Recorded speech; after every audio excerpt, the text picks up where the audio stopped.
Recording ठीक है।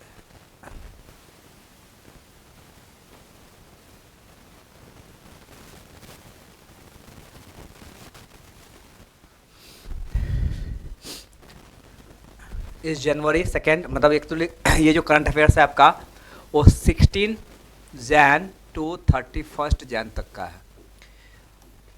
1 Jain to 15 Jain हम लोग कर चुके थे, राइट।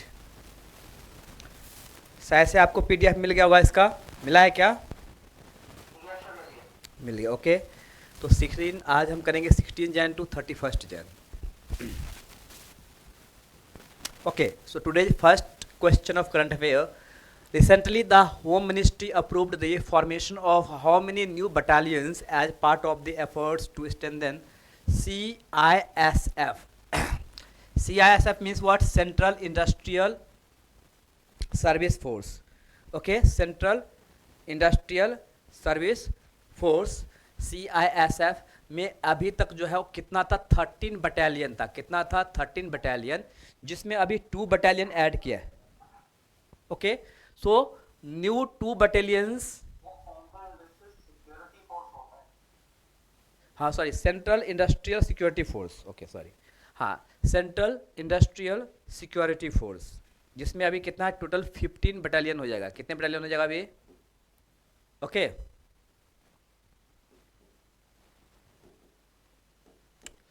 इनिशियली कितना था टोटल? पहले 13 था। इवन जो है कुछ साल पहले एक वुमन बटालियन भी इसमें ऐड किया है, ओनली फॉर महिला के लिए, महिला जो है उसमें। ओके, तो होम मिनिस्ट्री कितने हैं टोटल अभी? 15 battalion.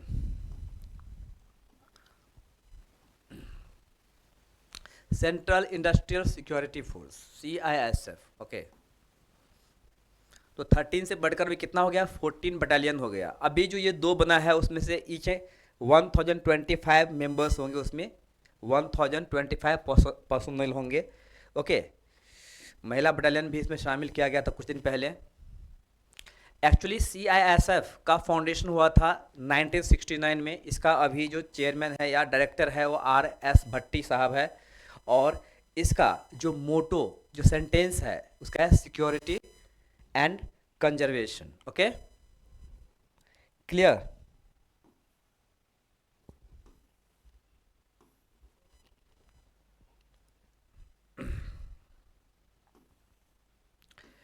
Which edition of Ajanta Ellora? Last lecture मैंने आपको ये पढ़ाया था, शायद से याद होगा आपको, अजंता एलोरा के बारे में, right. Ajanta Ellora international film festival started recently in Maharashtra. ये कौन सा एडिशन है? तो ये आपका है 10th एडिशन, याद है? इवन मैं लास्ट लेक्चर में मैंने आपको ये पढ़ाया था, शायद से याद होगा, याद है? लाइफ टाइम अचीवमेंट अवार्ड मिला था प्रांजपे साहब को, हाँ कि नहीं? हेलो, अजंता एलोरा केव्स कहाँ पे है? कौन से स्टेट में है? कहाँ पे? महाराष्ट्र में। कौन से डिस्ट्रिक्ट में है?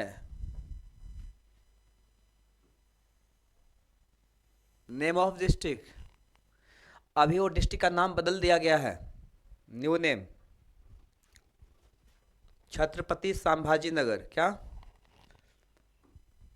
ओरिजिनल नेम क्या था उसका? औरंगाबाद। Okay, hello, Aurangabad. इसका नेम जो है अभी रीनेम किया है, चेंज किया है, किसमें? छत्रपति संभाजी नगर, राइट। तो basically Ajanta Ellora international film festival जो है उसका 10th एडिशन जो है अभी वहाँ पे महाराष्ट्र में शुरू हुआ है, ठीक है ना। औरंगाबाद डिस्ट्रिक्ट जो है महाराष्ट्र के विदर्भ एरिया में आता है। विदर्भ जो है उसका एक अलग एरिया है। जो वाला प्रांजपे साहब को मिला है लाइफ टाइम अचीवमेंट अवार्ड, जिसको हम बोलते हैं यहाँ पे लाइफ टाइम अचीवमेंट अवार्ड, जिसको पद्म पानी पुरस्कार बोलते हैं। पद्म पानी मतलब लाइफ टाइम अचीवमेंट अवार्ड, ये किनको मिला था बताया था आपको? साई प्रांजपे को, जो बहुत सारे क्लासिकल मूवी का जो है प्रोड्यूसर थे, राइट। ये बहुत सारे क्लासिकल मूवी के प्रोड्यूसर है। ओके, ठीक है। इसमें और भी अवार्ड है। गोल्डन कैलाश जो बेस्ट फिल्म अवार्ड बोलते हैं इसको, सिल्वर कैलाश जो बेस्ट एक्टर एंड एक्ट्रेस का अवार्ड होता है, सिल्वर कैलाश। अच्छा, ये यहाँ पे वर्ड है कैलाश। ये कैलाश वर्ड क्यों है आप बताइए? तो एक्चुअली जो एलोरा केव है, एलोरा केव, सॉरी एलोरा केव है, इसमें है एक टेम्पल, और कौन सा टेम्पल है एक्चुअली? कैलाश टेम्पल। ये याद रखिए, there is a temple, Kailash temple in Ellora cave, that is very very important for us, हमारे लिए एक तरह का क्या है वो, मॉन्यूमेंट है। तो ये जो एलोरा केव है, कैलाश टेम्पल, बहुत इंपॉर्टेंट है, याद रखिएगा। कैलाश टेम्पल, ये क्वेश्चन हिस्ट्री में भी पूछता है, ये टेम्पल बनाया किसने था? Who made this temple? The Rashtrakuta ruler Krishna two were the Rashtrakuta ruler, उन्होंने कैलाश टेम्पल बनाया था। दैट्स वाई यहाँ पे कैलाश के नाम से आप देख सकते हो, गोल्डन कैलाश बेस्ट फिल्म का अवार्ड होता है, silver Kailash that is best actor and actress का अवार्ड, एंड सिल्वर कैलाश जो है वो बेस्ट स्क्रिप्ट भी होता है। ओके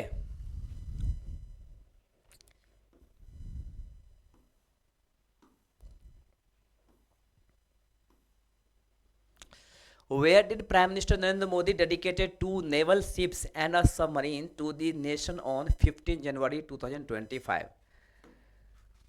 एक्चुअली देखो यहाँ पे नेवल शिप की बात कर रहे हैं। Naval ship means what? INS, Indian naval ship, INS। Okay, तो INS जो है ये अभी 15 जनवरी 2015 को मुंबई में दो नेवल शिप को क्या किया है उन्होंने? इंक्लूड किया है। ओके, हेलो, दो नेवल शिप है ये। तो Narendra Modi dedicated to naval ships and a submarine, तो दो शिप है, नेवल शिप है और एक सबमरीन है, मीन्स टोटल तीन जो है वो नेशन को दिया है 15 जनवरी 2015 को। उसका नाम क्या क्या है देखिए, एक है डिस्ट्रॉयर, डिस्ट्रॉयर जो है ship INS Surat, frigate INS Nilgiri, and एक का आपका पनडुब्बी है जो INS Vagsheer. Okay, INS means Indian navy service, ICGS means Indian coast guard service, ICGS अगर कहीं पे रहेगा वो कोस्ट गार्ड के लिए होगा, INS होगा मतलब वो नेवी के लिए रहेगा। ओके, आई बात समझ में? तो एक आपको जानते हैं, एक है destroyer ship INS Surat, frigate INS Nilgiri, and submarine INS Vagsheer, ये तीनों को इंक्लूड किया है मुंबई में। ओके,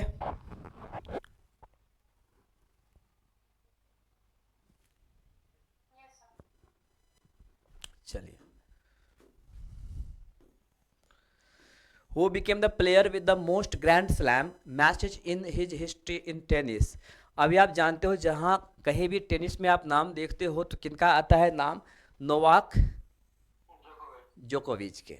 तो नोवाक जोकोविच जो है अभी रोजर फेडरर जो था इनको मतलब बीट किया है, मतलब सबसे ज़्यादा मैच खेलने के रिकॉर्ड में अगर हम बात करेंगे तो इनको बीट किया है। अराउंड अगर बात करेंगे नोवाक जोकोविच जो है वो अपने अभी तक जितना भी गेम खेला है उस गेम में 88% गेम में वो जीता है, वो विनर रहा है। अराउंड 88% गेम में वो विनर रहा है। आई थिंक 339 के आसपास जो गेम है उसमें वो विनर रहा है, 51 के आसपास जो गेम है उसमें वो शायद हार गया है। बहुत ही कम मैच हारा है, ज़्यादातर गेम जो है वो जीता है, और सबसे ज़्यादा गेम खेलने वाला प्लेयर बन गया है जो रोजर फेडरर को बीट किया है। ओके, कौन है ये? नोवाक जोकोविच।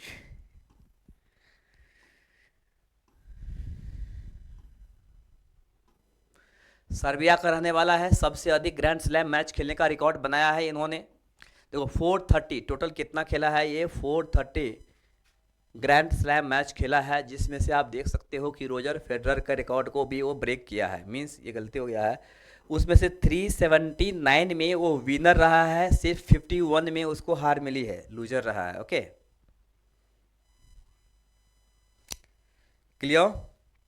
सबसे ज़्यादा पुरुष एकल ग्रैंड स्लैम खिताब जीतने वाला प्लेयर भी है ये, 24 times.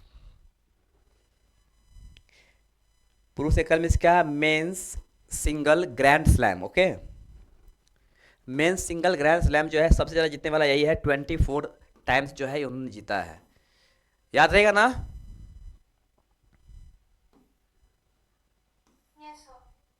Okay, which country honoured Tarun Das with the honorary citizen award in January. तो आप जानते हो इनमें इनको जो मिला है citizen award, honorary citizen award जो है तरुण दास को सिंगापुर के कंट्री ने दिया है। सिंगापुर सिंगापुर सिंगापुर जो है one of the nation of the ASEAN group, ASEAN group का एक कंट्री है सिंगापुर। नाम सुने होंगे सिंगापुर का आप लोग।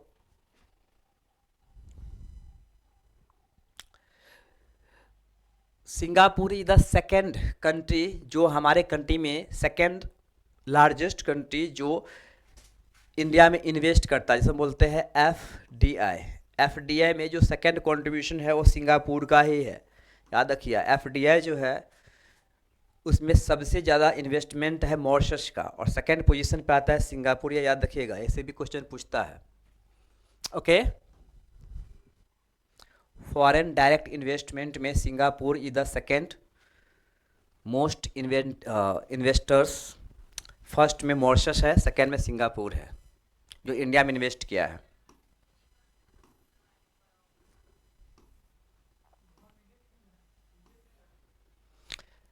सिंगापुर का कैपिटल सिंगापुर सिटी, इसका करेंसी सिंगापुर डॉलर।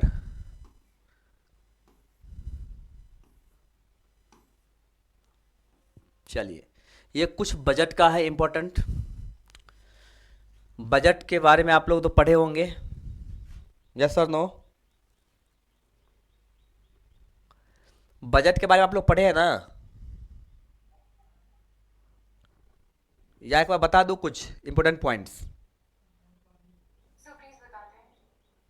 ओके, देखिए बजट क्या है। सबसे इंपॉर्टेंट पॉइंट जो है इस बार का बजट में, आप जानते हो कि ये जो बजट है वो बजट कितने का है। तो ये जो है ये जो वैल्यू है वो आपको एक बार समझ लेना है। 50,65,345 करोड़। 50,65,345 करोड़ रुपीज का ये बजट है। ओके, जो 1 फरवरी 2025 को इसका इंट्रोडक्शन हुआ है। किसने किया है? Finance minister Nirmala Sitharaman. हाँ, ये जो फर्स्ट लेडी फाइनेंस मिनिस्टर है, फर्स्ट लेडी फाइनेंस मिनिस्टर जो कंटिन्यूसली 8 टाइम, मतलब 8 बार, इतना बार कोई अभी तक कोई भी फाइनेंस मिनिस्टर नहीं किया। ये लगातार कंटिन्यूसली 8 टाइम्स जो है बजट पेश किया है। ओके, अच्छा, ये पूछ सकता है कि इनको एक साड़ी भेंट में मिला था। मधुबनी पेंटिंग नाम सुने होंगे आप लोग को, बिहार में मधुबनी पेंटिंग बहुत ही फेमस है। तो मधुबनी पेंटिंग का इनको जो साड़ी गिफ्ट मिला था, वही साड़ी पहन के जो है ये बजट पेश किए, राइट। ये दुलारी देवी ने बनाया था ये साड़ी को। दुलारी देवी जो है मधुबनी पेंटर है, उन्होंने इस पे पेंटिंग किया था, उनके साड़ी पहन के ये किया था। इसमें सबसे इम्पोर्टेंट पार्ट ये है कि अभी इस बार जो है आपको 12 लाख रुपीज तक, 12 लाख रुपीज तक मान लीजिए किसी का इनकम है तो उस पर टैक्स नहीं लगेगा, राइट। 12 लाख रुपीज तक का अगर इनकम है उस पर इनकम टैक्स नहीं लगेगा। तो आप बोलोगे सर अगर इनकम टैक्स नहीं लगेगा तो फिर यहाँ पे 5% और 10% क्यों है? आप देख सकते हो 0 से 4 लाख इनकम ग्रुप को नील है। ओके, 4 to 8 लाख रुपीज़ का जो इनकम ग्रुप है उसमें 5% है। 8 to 12 lakh that is 10% income tax. 12 to 16 lakh 15%। 16 to 20 lakh 20%। 20 to 24 lakh 25%। and above 24 lakhs that is 30%. so these are the slabs of the income tax. ये इसका स्लैब्स है। अच्छा, अब यहाँ पे क्वेश्चन है कि फिर मैं यहाँ पे 12 लाख तक टैक्स फ्री में कैसे बोल दिया? तो देखो, ये 12 लाख रुपये तक जो है ना, ये जो A4 to 8 में जो 5% जो टैक्स वो पे करते हैं वो रिबेट हो जाएगा। क्या हो जाएगा? ये रिबेट मीन्स उसको वापस मिल जाएगा। टैक्स तो लगेगा नो डाउट, लेकिन उसको रिबेट कर देगा, उसको वापस कर देगा। आई बात समझ में? 8 to 12 लाख रुपीज़ तक में जो 10% जो है वो टैक्स भरेगा, वो उसको फिर रिबेट मिल जाएगा। Rebate means what? उसको फिर वापस मिल जाएगा। आई बात समझ में? ओके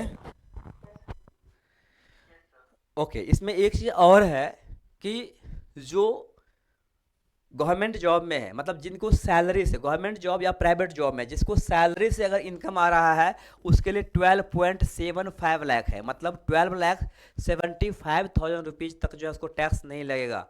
आई बात समझ में? जो लोग सैलरीड पर्सन है, अगर सैलरी से अगर उनको उसका इनकम जो है 12,75,000 तक है, तो उस पर इनकम टैक्स नहीं लगेगा। अगर अदर देन दी सैलरी दूसरे इनकम सोर्स है, ओके, उससे अगर 12 लाख रुपीज़ आता है इनकम, तो 12 लाख रुपीज़ तक पे ही उसको फ्री मिलेगा। अगर 12 लाख से थोड़ा भी ज़्यादा होगा तो इनकम टैक्स लग जाएगा। तो सैलरीड पर्सन को जो है 12,75,000 तक छूट मिली है। ओके, ठीक है।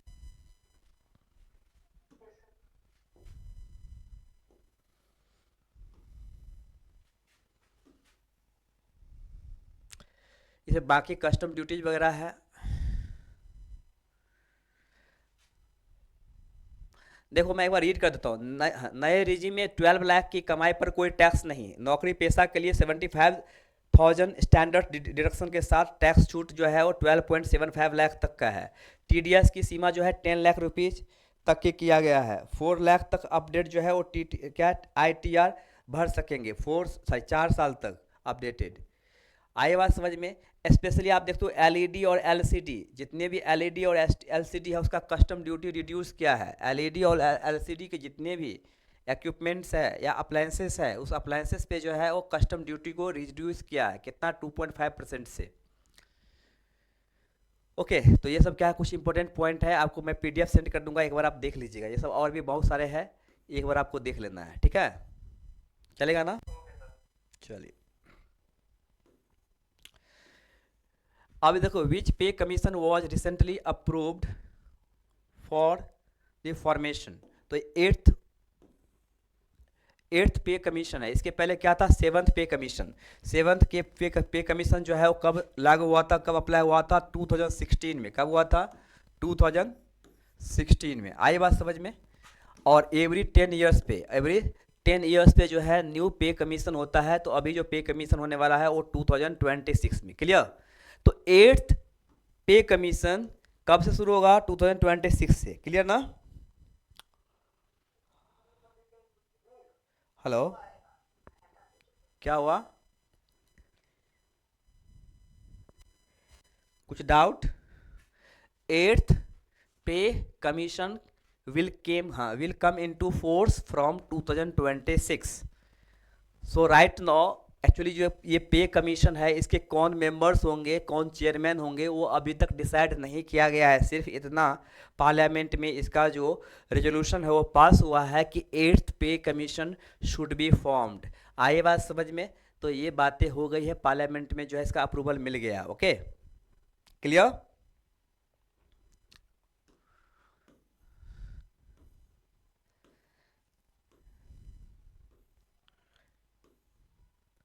पे कमीशन आप जानते हो तो क्या होता है?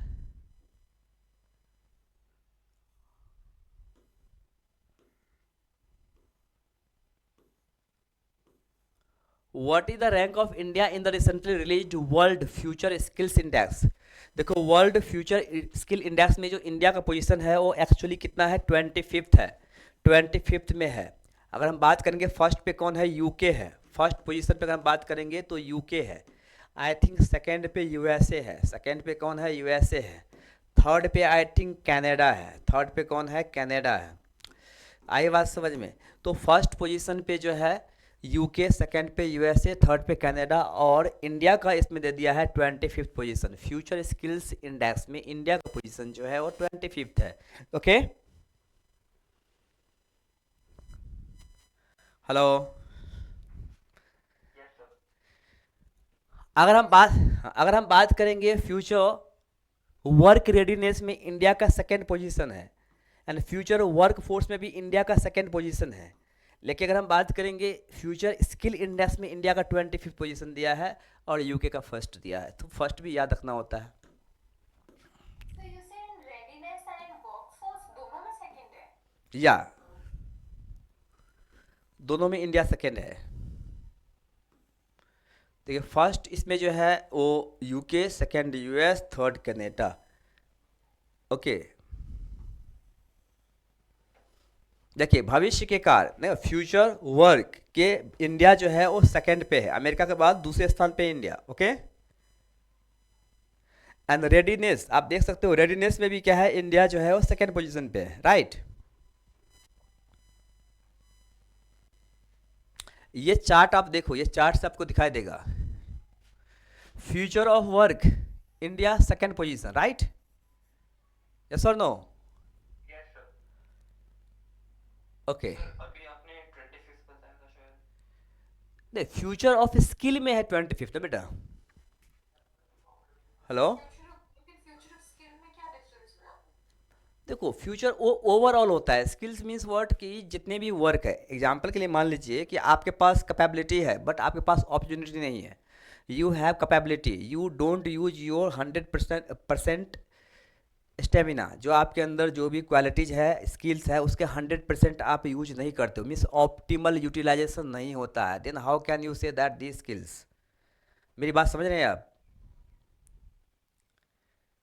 आपके पास स्किल्स है लेकिन you can not use, you can not exercise the skills due to lacking of the opportunity. Okay sir, got it. आई बात समझ में? तो दैट्स वाई हम इस पे पीछे है ना। ओके, ओवरऑल आप देखो ना, इकोनॉमिक ट्रांसफॉर्मेशन मतलब आपके पास जो स्किल है बट आप उसको कितना इकोनॉमिकली ट्रांसफर कर रहे हैं, कर पा रहे हैं, बताइए आप, नहीं ना। आप एग्जाम्पल के लिए मान लीजिए बहुत सारे पीएचडी होल्डर है, जरा सोचिए, पीएचडी होल्डर है लेकिन वो क्लर्क का काम करता है। अगर क्लर्क का काम करता है, पीएचडी होल्डर है, तो क्या उनके पास जो भी स्टेमिना है या कैपेबिलिटी है वो उसको इकोनॉमिकली ट्रांसफॉर्म कर रहा है? नहीं ना, यस और no? Yes sir. No sir. नहीं समझे, मतलब नहीं कर पा रहा है, राइट ना। अच्छा, मतलब अगर क्लब पीएचडी होल्डर है फिर भी क्लब का काम कर रहा है तो अपनी मैक्सिमम पोटेंशियल पे थोड़ी काम कर पा रहा है। नहीं कर पा रहा है, राइट, तो उसमें तो हम अभी बहुत पीछे है। लेकिन इन फ्यूचर यहाँ बात कर रहे हैं कि फ्यूचर ऑफ वर्क, फ्यूचर में जो है, क्योंकि जैसे मेक इन इंडिया प्रोग्राम आया है, बहुत ऐसे प्रोग्राम आया है, तो इन फ्यूचर जो है इंडिया जिस तरह से, जिस रफ्तार से आगे बढ़ रहा है, तो हो सकता है सेकेंड पोजीशन पे आ जाए। तो ये ओवरऑल की अगर हम बात करेंगे स्किल्स की, तो इंडिया 25 पे आता है। ओके, आई बात समझ में? Yes sir. चलिए,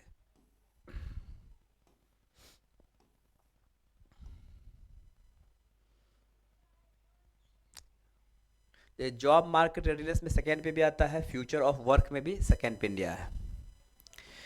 Who was recently appointed as higher education secretary? Higher education secretary, higher education means what, जो यूनिवर्सिटी का एजुकेशन होता है, राइट ना, जैसे ग्रेजुएशन, पोस्ट ग्रेजुएशन, ये सब क्या है, हायर एजुकेशन एंड पीएचडी वगैरह। तो यहाँ पे इनके जो सेक्रेटरी है वो कौन बनाया गया, किनको बनाया गया है? विनीत जोशी को। वन लाइनर है, याद रखिएगा, ठीक है ना। हायर एजुकेशन सेक्रेटरी कौन बने हैं? Vineet Joshi. Okay, one liner है, yes sir. Okay. Anyway, higher education को कंट्रोल कौन करता है, बताइए, इसका जो एपेक्स बॉडी है कौन होता है? Ministry of education. UGC, UGC, okay okay, sorry sorry. UGC होता है, यूनियन ग्रांट्स कमीशन। करेक्ट।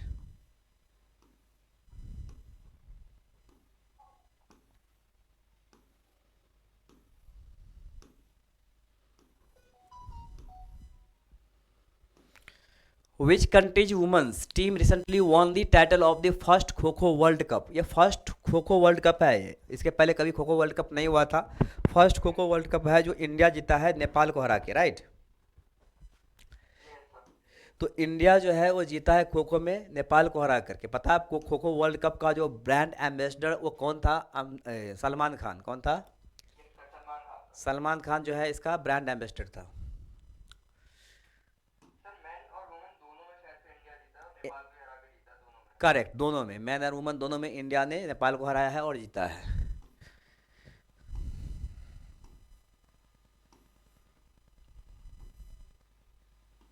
ये इंदिरा गांधी इंडोर स्टेडियम में हुआ है ये।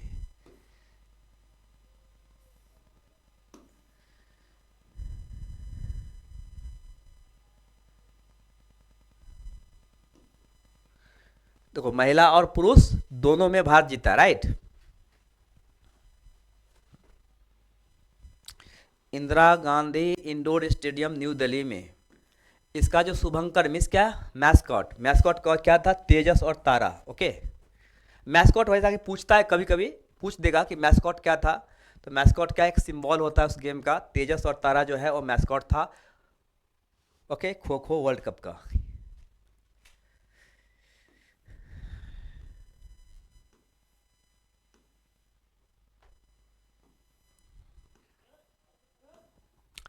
विच country recently developed the world's most powerful hydrogen train engine. ये बहुत ही प्राइड की बात है, हमारा इंडिया ने किया।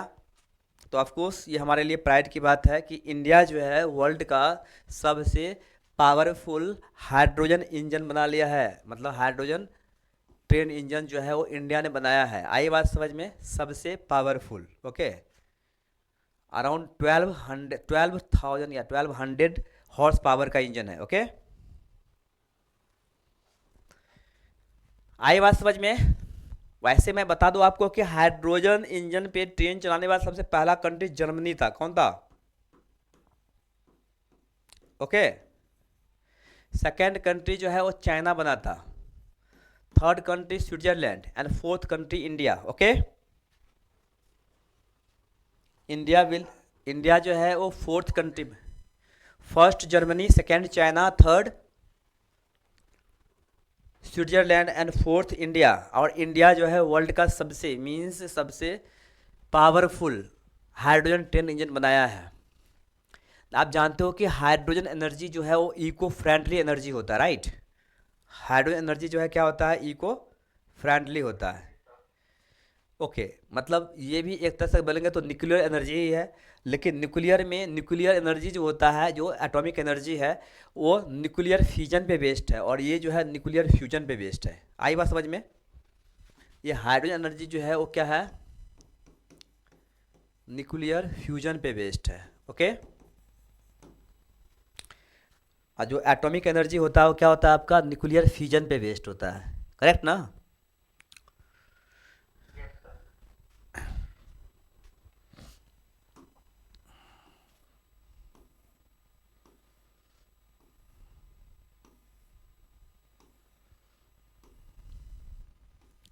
हाँ, 1200 हॉर्स पावर का इंजन। ओके, जो हरियाणा के जिंद से सोनीपत के मार्ग पर जो है इसको चलाया जाएगा। सबसे पहला कंट्री जो इसको लॉन्च किया था वो जर्मनी, सेकंड जो है चीन। अच्छा, इंडिया फिफ्थ है, third France, fourth Sweden and India जो है वो फिफ्थ है। Okay, sorry.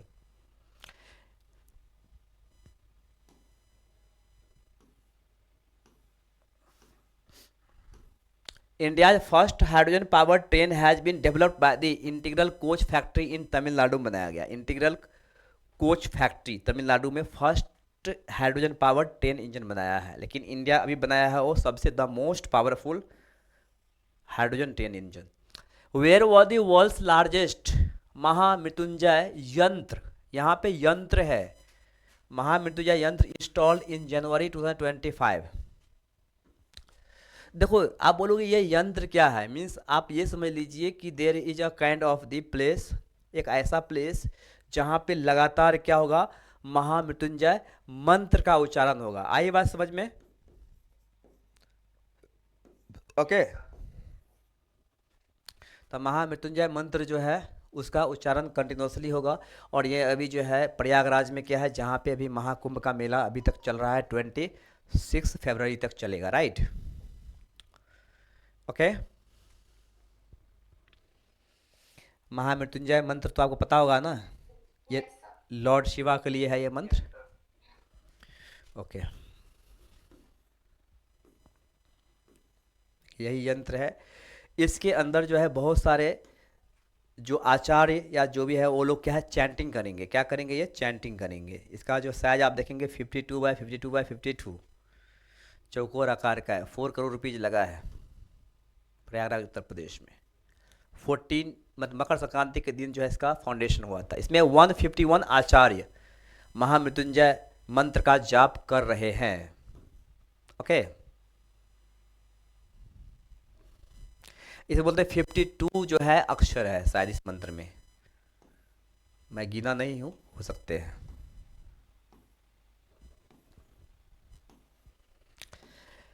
In which state was world class archaeological experimental museum inaugurated recently? देखो ये वर्ल्ड क्लास क्या है, आर्कोलॉजिकल एक्सपेरिमेंटल म्यूजियम है। तो आर्कोलॉजिकल एक्सपेरिमेंटल म्यूजियम जो है वो गुजरात में बनाया गया। कहाँ पे? गुजरात में। और मैं शायद से आपको लास्ट टाइम भी बताया था कि जो मैरी टाइम म्यूजियम जो है वो बनाया गया है गुजरात में, याद होगा शायद से, राइट? Yes sir. कहाँ पे? लोथल में, राइट ना? वो था आपका मैरीटाइम हेरिटेज म्यूजियम ना, गुजरात में लोथल में, करेक्ट? एक्सपेरिमेंटल में क्या होता है? What is this experimental? Experimental means word कि वहाँ पे जो बहुत सारे स्पेशली जो आर्कोलॉजिस्ट या उस सब्जेक्ट के, जो हिस्ट्री सब्जेक्ट के जो स्टूडेंट्स होते हैं, जो रिसर्च करते हैं, बेसिकली रिसर्च वगैरह करते हैं, वो वहाँ पे जाकर एक्सपेरिमेंट वगैरह कर सकते हैं। Okay, O okay. इट अगर देखा जाए तो एक तरह का ये एजुकेशन पर्पस के लिए है। अच्छा sir.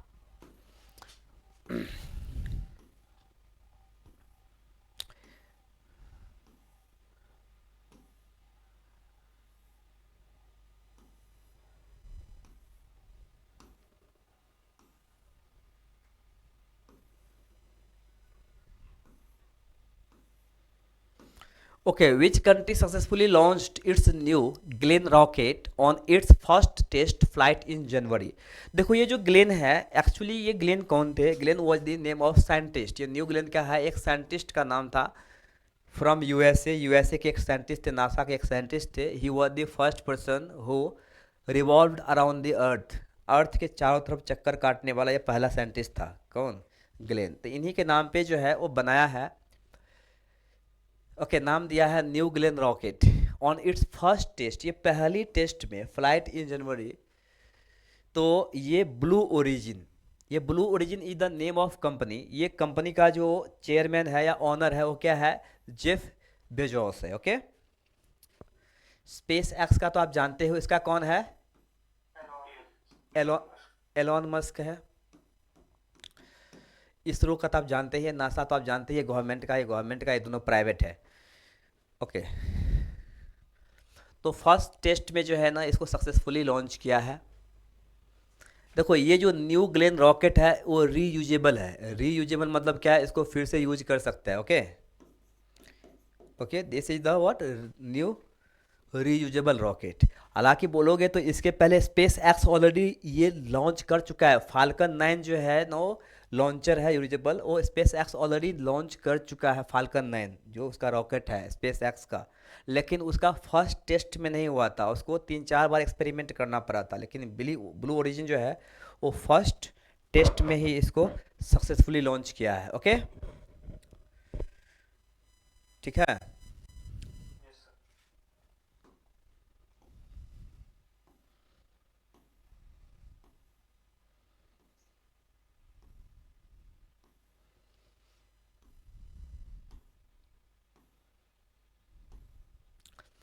Who has been appointed as the Director General of the CRPF, central reserve police force, CRPF में अभी जो बना है डायरेक्टर जनरल, वो कौन बने हैं?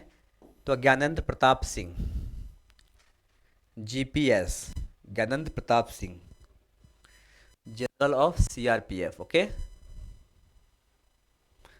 सीआरपीएफ तो पता ही आपको, central reserve police force, right. One liner है। वन लाइन के लिए चलिए मैं कुछ इसमें से कुछ रिकलेक्ट करवाता हूँ याद के लिए। कुछ लोग को आते होंगे, कुछ को नहीं आते होंगे, इसलिए बता रहा हूँ आपको। डायरेक्टर जनरल ऑफ नेवी कौन है अभी? चीफ कमांडर नेवी का, नेवी का चीफ कौन है? देखिए भूल गए। एयरफोर्स का air chief marshal Amarpreet Singh. Amarpreet Singh, ठीक है, गुड। आर्मी का उपेंद्र द्विवेदी। उपेंद्र द्विवेदी। तो देन बताइए नेवी का, चलिए सरनेम बोल देता हूँ, त्रिपाठी है। अब बता दीजिए।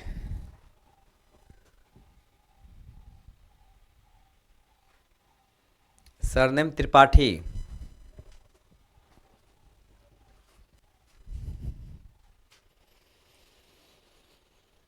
हम्म,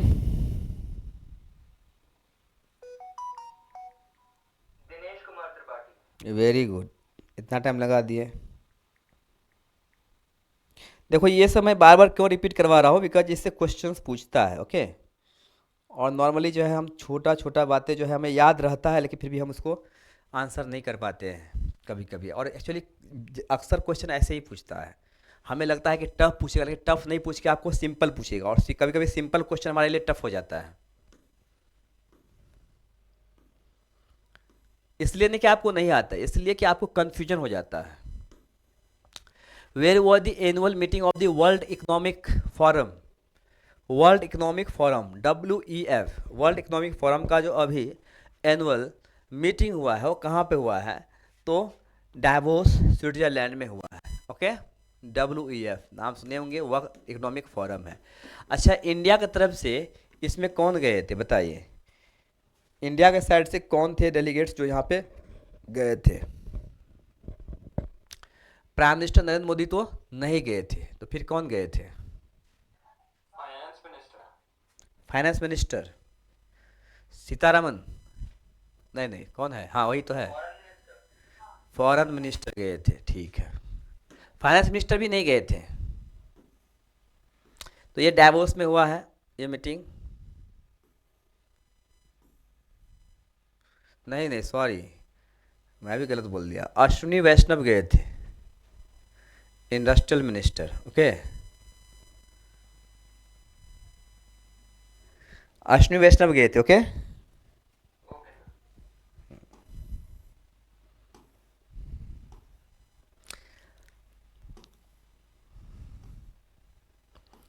recently which state union territories virgin coconut oil? Virgin coconut oil, एक coconut oil virgin coconut oil है जिसको जीआई टैग मिला है, ये अंडमान निकोबार का है। Andaman and Nicobar virgin coconut oil को जीआई टैग मिला है, ओके। आई बात समझ में? तो ये वन लाइनर है, लेकिन याद रखना ये अंडमान निकोबार का है। अगर आपको नहीं पता रहेगा तो आप लोग केरला कर देंगे, क्योंकि केरला जो है largest producer of coconut oil है हमारे इंडिया में। तो लेकिन केरला नहीं करना है आपको, वर्जिन कोकोनट ऑयल जिसको जीआई टैग मिला है वो अंडमान निकोबार का है, ओके। जीआई टैग तो पता ही होगा आपको क्या होता है, ज्योग्राफिकल, जी से ज्योग्राफिकल, आई फॉर tag. इंडी, इंडिकेटर।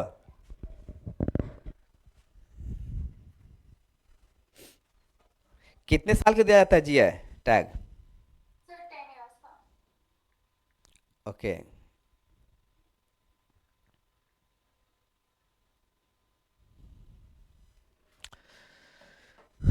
तो जीआई जो है ज्योग्राफिकल इंडिकेशन जो है वो 10 इयर्स के लिए दिया जाता है। It is one of the intellectual property है एक तरह से देखोगे तो।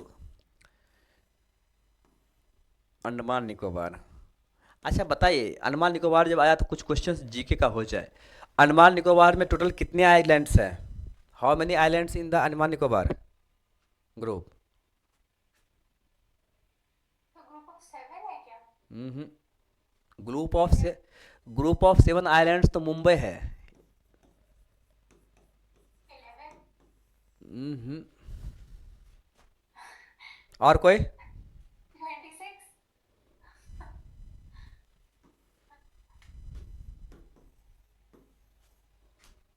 It's not even close. जहाँ तो 72 आइलैंड्स ग्रुप है, ठीक है ना। एक्चुअली बताओ अंडमान, ऐसा कुछ भी करा कि लाइक जैसे टोटल है उनमें से कुछ ही है जिसपे लोग रहते हैं, इनहैबिटेड है। करेक्ट। हाँ वो जाम जे से जो है आई थिंक निकोबार साइड में दैट इज वेरी पुराने जो एकदम ट्राइबल्स वाली फैमिलीज है जहाँ हम लोग नहीं जा सकते, we are not allowed to go. या एक्चुअली ये नॉर्मली है निकोबार में है, वो अंडमान में नहीं है, निकोबार में है। स्पेशली ग्रेट निकोबार के आसपास जो है, ग्रेट निकोबार आइलैंड जो है it is near the Sumatra island of Indonesia. Indonesia का आइलैंड है सुमत्रा, उसके नियर हमारा ग्रेट निकोबार है। एक्चुअली ग्रेट निकोबार पे Indira point is the southern most point of India. हमारे इंडिया का सबसे सदर्न मोस्ट पॉइंट क्या है? इंदिरा पॉइंट है जो ग्रेट निकोबार में है, ओके। वहाँ पे एक ट्राइबल ग्रुप है जिसका बोलते हो, उसका नाम मैं भी भूल रहा हूँ। जाम समथिंग याद आ रहा था मुझे but I am not sure. Okay, ऐसा कुछ है तो हाँ, वो अभी भी जो है ना वो जस्ट लाइक यू नो क्या बोलते, कैनिबल टाइप का है, राइट। Yes sir. एनीवे, तो एक क्वेश्चन और पूछता है, अंडमान निकोबार को कौन सा चैनल सेपरेट करता है? बहुत बार एग्जाम में पूछा है। 10 डिग्री पता था आपको ऐसा? क्या? 11 डिग्री चैनल भी है कि वो आई थिंक मेडिटेरेनियन के पास है। No no no no, 11 degree channel जो है, पी से व्हाट इज दैट? देखो ये चैनल डिसीजन कैसे होता है, जैसे आप जानते हो ये इक्वेटर है, क्या है? इक्वेटर 0 डिग्री है, राइट? आई बात समझ में? आप मान लो कि हमारा जो इंडिया का लोकेशन आप जानते हो 8 डिग्री 4 मिनट से शुरू होता है, राइट ना? 37 डिग्री समथिंग। तो 8 डिग्री से अगर शुरू होता है, इसमें कुछ आइलैंड्स ग्रुप है, तो इसमें जो 2 आइलैंड्स ग्रुप है इसके बीच से जो है वो 10 डिग्री लैटिट्यूड होता है। क्या होता है? 10 डिग्री 10 डिग्री लैटिट्यूड। लैटिट्यूड। तो इसको बोलते हैं 10 डिग्री चैनल। तो उसी का आसपास 11 डिग्री भी क्या उसी का आसपास होगा, राइट? सर 11 डिग्री लेकिन है का मतलब नहीं, एक डिवाइडर एक और है सर किसी दो उनके बीच में, उसको भी 11 का कुछ चैनल ही कहते हैं। अच्छा, किसको डिवाइड किया? कुछ बताएंगे तो मैं बता सकता हूँ कुछ प्लेस। ये आई थिंक मेडिटेरेनियन साइड पे है या एकदम ये पेरू वेरू की साइड पे कोई एक है दोनों में ओके से। ओके ओके ओके, एक्चुअली वो इंडिया का नहीं है, किसी और कंट्री का हो सकता है, राइट ना? मेडिटेरेनियन का। तो ऐसे बहुत सारा है। आप जैसे एग्जांपल के लिए हम बात करेंगे तो 8 डिग्री चैनल जो है वो सेपरेट करता है आपको Maldives,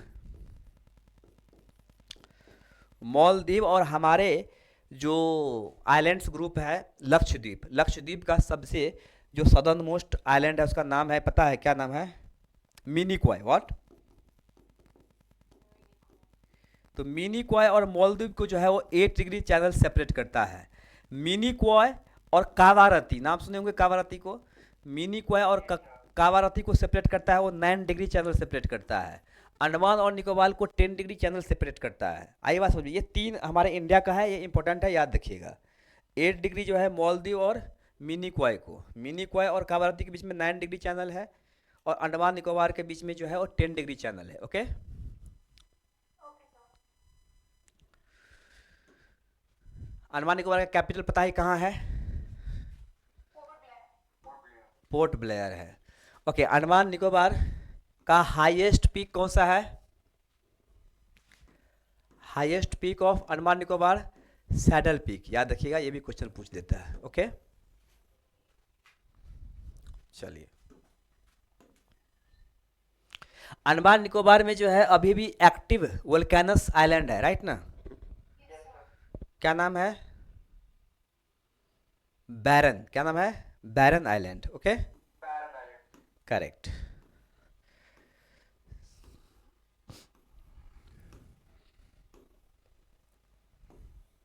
who recently won the men singles title in India open badminton?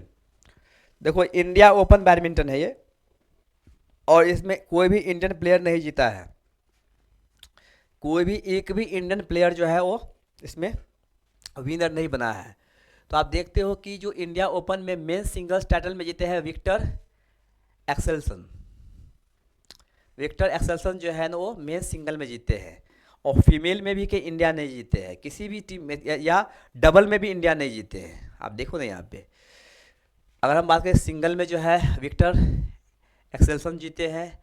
अगर हम बात करेंगे वुमन सिंगल में जो है वो एन से यंग जीती है। ओके, अगर मेंस डबल में जो है गो सेफी और नूर इजुद्दीन जीते हैं। अगर जो है वुमन डबल में अरीसा इगाराशी और आयोको सकुरा मोटो। तो एक में भी इंडियन प्लेयर जिन्हें जीत नहीं किया है। ठीक है, ओके, चलिए। Which state recently got approval to implement uniform civil code? Uniform Uttarakhand. Uttarakhand. Uniform civil code तो पता ही होगा आप लोग को, जो हमारे आर्टिकल्स, कौन से आर्टिकल्स में ये? Articles 44, right? Indian constitution article 44, it is one of the DPSP, directive principle of state policy, right ना? तो article 44 uniform civil code, uniform civil code को लागू करने वाला पहला राज्य जो बना है वो उत्तराखंड बना है। उत्तरांचल उत्तराखंड गोवा है। फर्स्ट। उत्तराखंड ये गोवा है कि सिक्किम? नहीं शायद गोवा ही है। ये तो रिसेंट अप्रूव एक मिनट एक मिनट एक मिनट, ये गोवा, गोवा है, मैं भी कंफ्यूज हो रहा हूँ, रुकिए एक मिनट। रिसेंट में yes Uttarakhand is first, very हाँ, नहीं नहीं, आप सही बोल रहे हैं, मुझे भी रिकलेक्ट हो रहा है। एक मैं चेक कर लेता हूँ, ठीक है, कन्फ्यूजन नहीं होना चाहिए।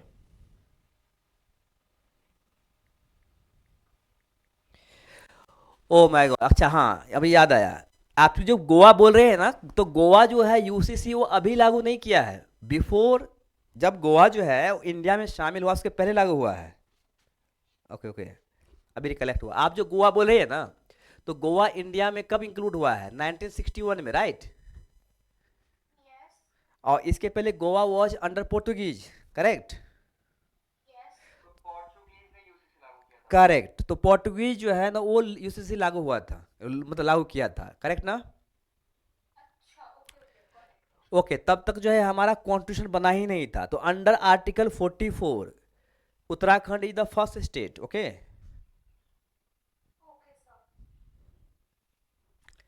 तो उत्तराखंड क्या फर्स्ट स्टेट है, यूसीसी पता ही होगा, यूनिफॉर्म सिविल कोड। हालांकि ये थोड़ा कंट्रोवर्शियल है, डिबेटेबल है, बहुत सारे इस पे पॉइंट है जिस पर डिबेट हो सकता है, राइट? क्योंकि यूसीसी जो बहुत कॉम्प्लेक्स सब्जेक्ट है, इतना आसान नहीं है, ठीक है? मान लीजिए सिविल कोड की आप बात कर रहे हैं, सिविल कोड में बहुत सारे चीज़ें ऐसे आती है जो कॉमन नहीं है। एग्जाम्पल अगर हम हिंदू की बात करते हैं, आप देखो जो प्रोसीजर ऑफ मैरिज है, मीन्स क्या, साउथ इंडिया में जो मैरिज दिन में होते हैं, नॉर्थ इंडिया में रात को होती है, right?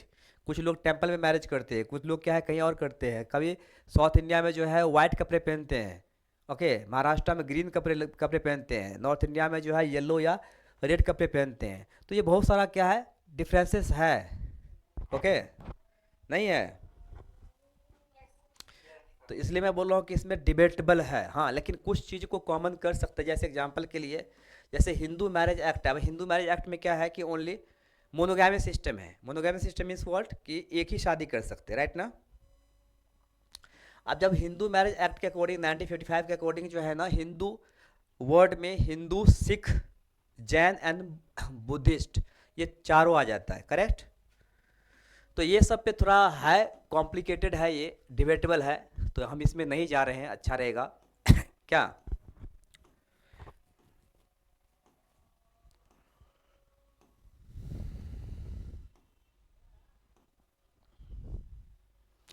Who is the author of the recently release book the world after Gaza? देखो ये गाजा वर्ड सुन के आपको शायद से याद आया होगा, गाजा पट्टी की बात कर रहे हैं, किसकी? पैलेस्टाइन एंड इजराइल वाली। गाजा पट्टी कहाँ पे है? इजराइल, राइट ना? Yes sir. तो इजराइल में एक तो जेरूसलम और दूसरा गाजा पट्टी, ये दो के लिए तो लड़ाई हो रही है, मतलब हमास जो अभी है फलस्तीन और इजराइल के बीच में। तो हुई the author of recently release book the world after Gaza, ये बुक जो है वो कौन लिखे हैं, उसका ऑथर कौन है? पंकज मिश्रा। कौन है? Pankaj Mishra, the world after Gaza. Clear? One liner. ये पूछ सकता है ये क्वेश्चन इसलिए क्योंकि अभी आप जानते हो कि जो इजराइल और फलस्तीन के बीच में अभी भी, स्पेशली हमास के बीच में जो है अभी भी वॉर चल रहा है, राइट? हालांकि शायद से सीज फायर हो गया है ना, यस सर, सीजफायर हो गया है। सीज फायर हो गया है, लेकिन अभी जो ये ट्रम्प फिर से नसीहत दिया है ना, ट्रम्प धमकी दिया है शायद कि हम फिर से यस इसको, सर। हाँ, फिर से उसको हम चालू करवाएंगे I think so.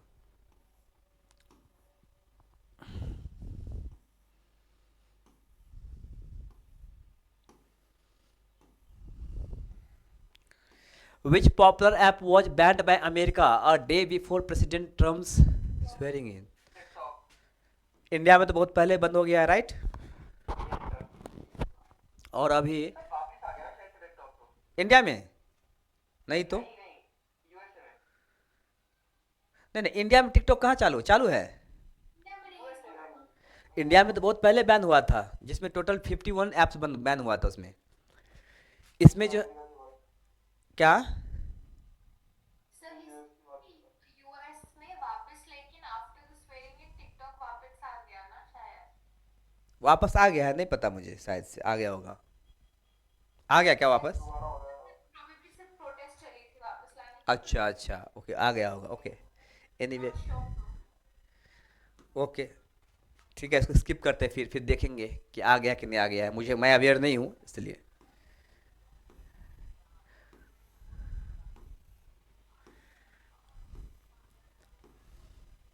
Which country recently unveiled the world's longest tunnel? World longest tunnel जो है वो चाइना में बनाया गया है, सबसे लंबी सुरंग, अराउंड 25.3 समथिंग कुछ है किलोमीटर का जो है, 25 के आसपास ही है, मैं अभी श्योर नहीं हूँ। तो ये क्या है, लॉन्गेस्ट टनल, आई थिंक तो 25 ही है। इंडिया का लॉन्गेस्ट टनल जो है कौन सा है, नाम सुने होंगे आप लोग, अटल टनल है। कितना है, 9.02 किलोमीटर। ये भी पूछ दिया था एग्जाम में, डेट एकदम एग्जैक्ट डेटा याद रखिएगा। 9.02 kilometre is the longest tunnel of India. China का शायद 25, मैं तो कंफ्यूज हूँ, आई थिंक 25 ही है जो वर्ल्ड का लॉन्गेस्ट टनल है। ओके,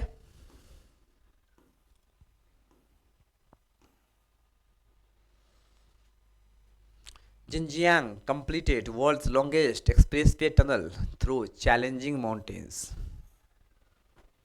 ओ sorry, 22.13 kilometre. Okay, 22.13 kilometre. India का है 9.02 किलोमीटर अटल टनल। ओके, चलिए।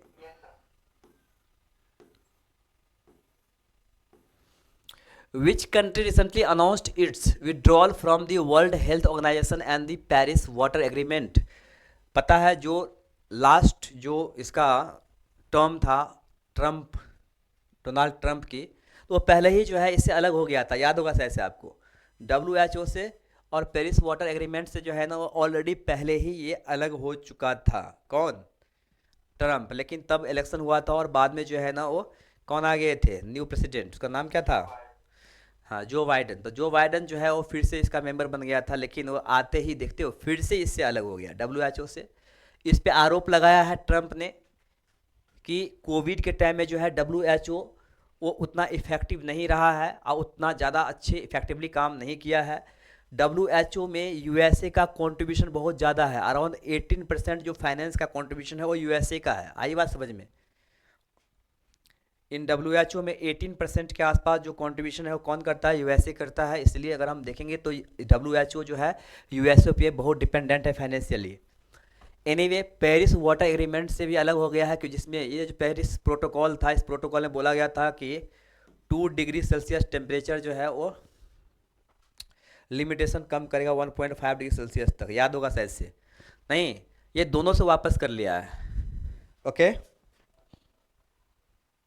मेंबरशिप दोनों से हटा लिया है। कौन, ट्रम्प, अमेरिका। क्लियर ना? Hello, okay.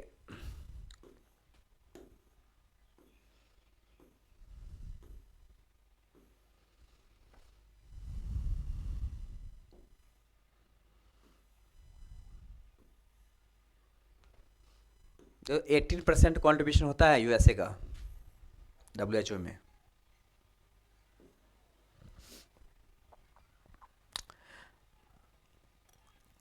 Okay, foundation of WHO 7 अप्रैल 1948 का हुआ है WHO का फाउंडेशन। इसका हेडक्वार्टर, ये सब इंपॉर्टेंट है। वर्ल्ड हेल्थ ऑर्गेनाइजेशन का फाउंडेशन कब हुआ था, 7 अप्रैल 1948। इसका हेडक्वार्टर जिनेवा है। इसका जो सेक्रेटरी है वो टेड्रोस एडनोम है। ओके, ये जो पेरिस ट्रीटी जो हुआ था, पेरिस एनवायरमेंटल ट्रीटी जो है 15 में अपनाया गया था, जिसको COP21 में किया गया था।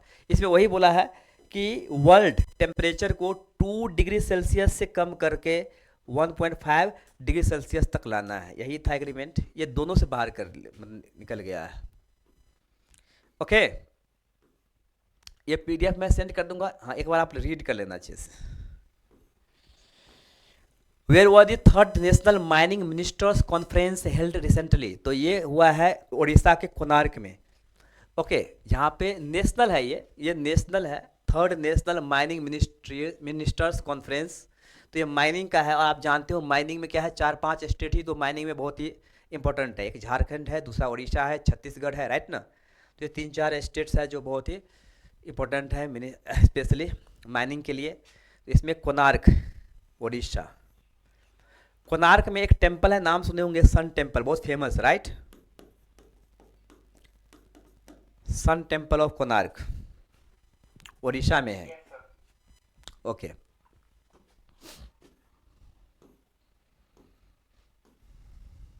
सर इस कोणार्क को कुछ काला करके भी बोला जाता है ना, पर्ल, ब्लैक पर्ल भी बोला जाता है ना, ब्लैक, क्या ब्लैक? ब्लैक पर्ल कोई टेम्पल भी बोला जाता है ना इसको, कोणार्क वाले को। ब्लैक करके नहीं, मुझे नहीं पता। कोणार्क टेम्पल को कुछ और नाम है? हेलो? हाँ सर, ब्लैक पर्ल करके कुछ ऐसे टेम्पल बोला जाता है, अभी बीच में शायद मैंने पढ़ा था सर। एक मिनट मैं चेक कर रहा हूँ।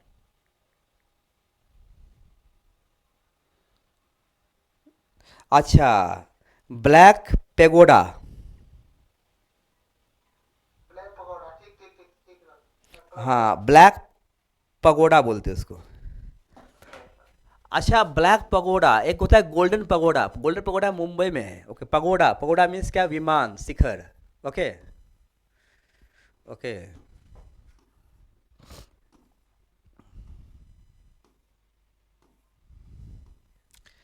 विच country became a partner country of BRICS in January? Partner country means observer country, कौन बना है? नाइजीरिया बना है, right?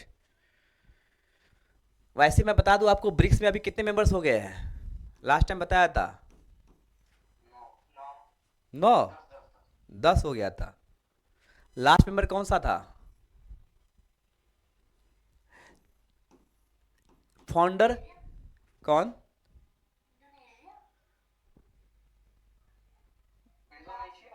Indonesia, correct. 10th member Indonesia था। इंडोनेशिया ही बोला मैंने। अच्छा, ओके ठीक। ओके, तो 5 मेंबर तो आपको पता ही होगा जो फाउंडर मेंबर है। B for Brazil, Russia, India, China और साउथ अफ्रीका ना। और 5 मेंबर्स में जो है ऐड हुआ था इजिप्ट, यूएई, और कौन था? ईरान, इंडोनेशिया, और एक कंट्री था, कौन? यूथोपिया ना। हेलो? ये जो है आपका कौन सा कंट्री है ब्रिक्स का? ये पार्टनर कंट्री है। व्हाट? पार्टनर कंट्री, जो अभी नाइजीरिया बना है। अच्छा, ये बताइए, ब्रिक्स जो ऑर्गेनाइजेशन है, इसका बैंक का नाम क्या है? What is the name of the bank of BRICS? So NDB. Yeah correct, new bank, new development bank, new development bank.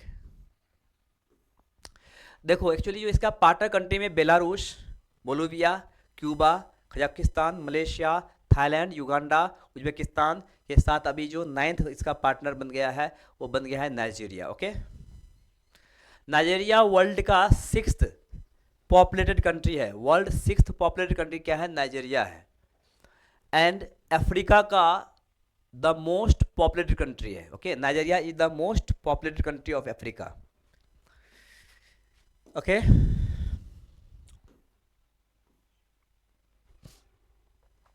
Most populated और populous country in Africa. Russia, ठीक है। Where did ASI archaeologist find a 1200-year-old Buddhist monastery in January? ASI archaeological survey of India, full form archaeological survey of India. इसका headquarter कहाँ पे है ASI का? कोई बता सकते हैं? Headquarter of ASI?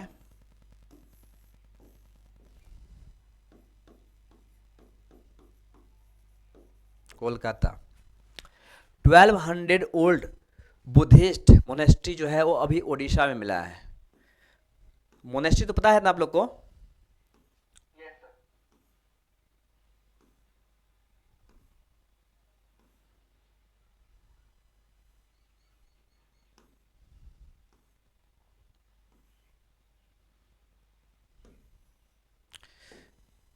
Who has been appointed as the chief justice of Bombay high court? ये वन लाइनर है।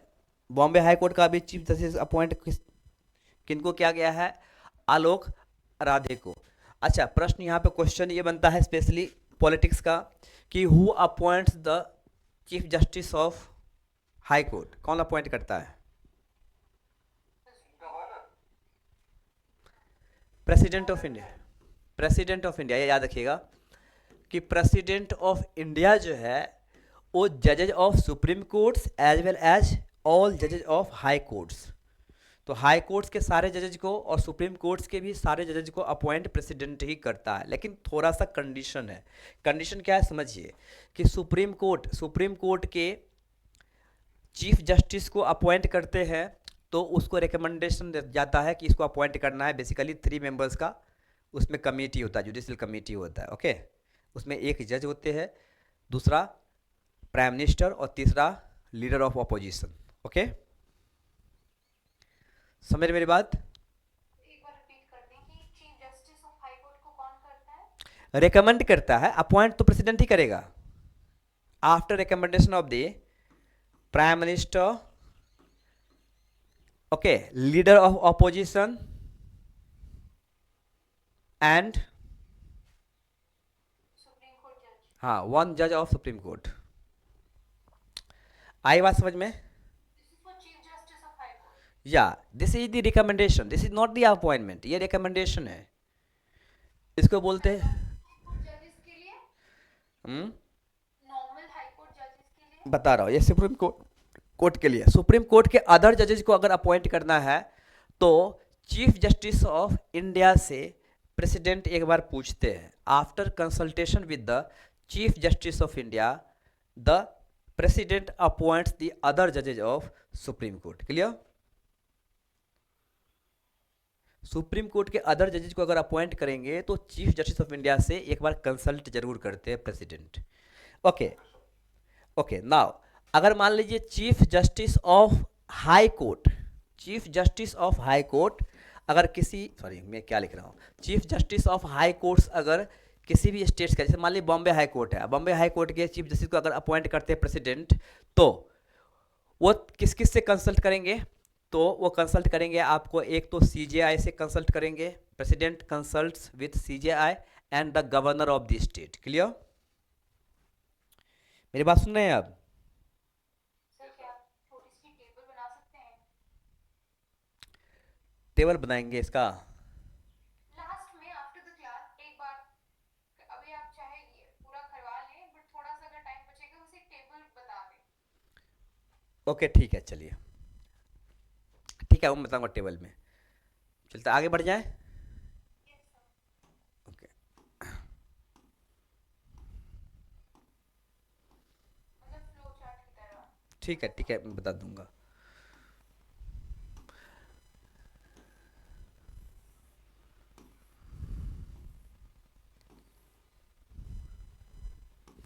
Recently, Badhal village of which state union territory was declared a containment zone due to 17 mysterious death? तो जो 17 mysterious death हुआ है वो Jammu and Kashmir में हुआ है। कितने? जम्मू एंड कश्मीर में जो है एक गांव है जिसका नाम है बधाल। बधाल में 17 ऐसे मौत हो गया है जो बहुत ही रहस्यमय है, अभी तक पता नहीं चला है कि वो मौत क्यों हुआ है और किस कारण से हुआ है। तो उसको बता दिया है कंटेनमेंट जोन। कंटेनमेंट जोन आप जानते हो क्या हो, कि ऐसा जोन जो बहुत ही क्या है, वल्नरेबल है, रिस्की है। राइट? क्लियर? तो वहाँ पे पुलिस फोर्स सब, मिलिट्री फोर्स सब भर दिए। ओके, तो स्पेशली आपको गांव का नाम याद रखना है, बधाल विलेज। कहाँ पे है? जम्मू एंड कश्मीर में। ओके, चलिए आना। चलिए,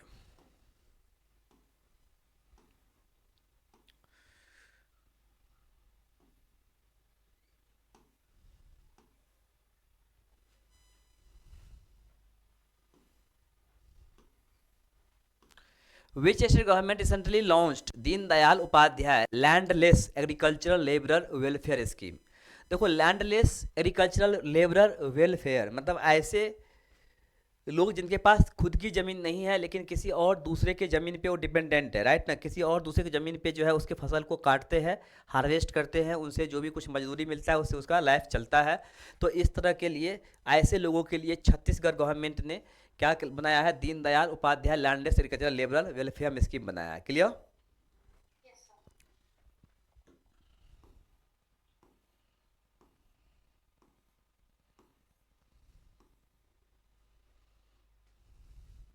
तो इनको क्या मिलेगा? एक्चुअली 10,000 रुपीज़ जो है वो एवरी ईयर उनको दिया जाएगा। यही है, वैसे आप बता ना जो हमारे फार्मर्स को मिलता है नरेंद्र मोदी के साहब से तरफ से कितना मिलता है, 6,000 ना month, sorry 6,000 in year. Okay. In which state was the first Olympic research conference 2025 organise recently. ये सब क्या है, वन लाइनर है, वन लाइनर है। मैं थोड़ा फास्ट इसलिए चल रहा हूँ क्योंकि अभी तक आधा ही फिनिश हुआ है, समझ रहे हैं, थोड़ा बड़ा है ये। तो ये वन लाइनर है। फर्स्ट ओलंपिक रिसर्च कॉन्फ्रेंस कौन से स्टेट में ऑर्गेनाइज किया गया है, Gujarat. Okay. Capital of Gujarat Gandhinagar. CM of Gujarat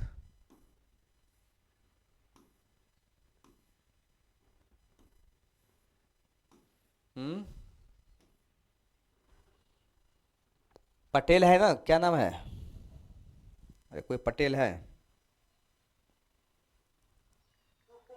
Bhupendra Patel. हाँ। Recently US president Donald Trump declared a national emergency on which border.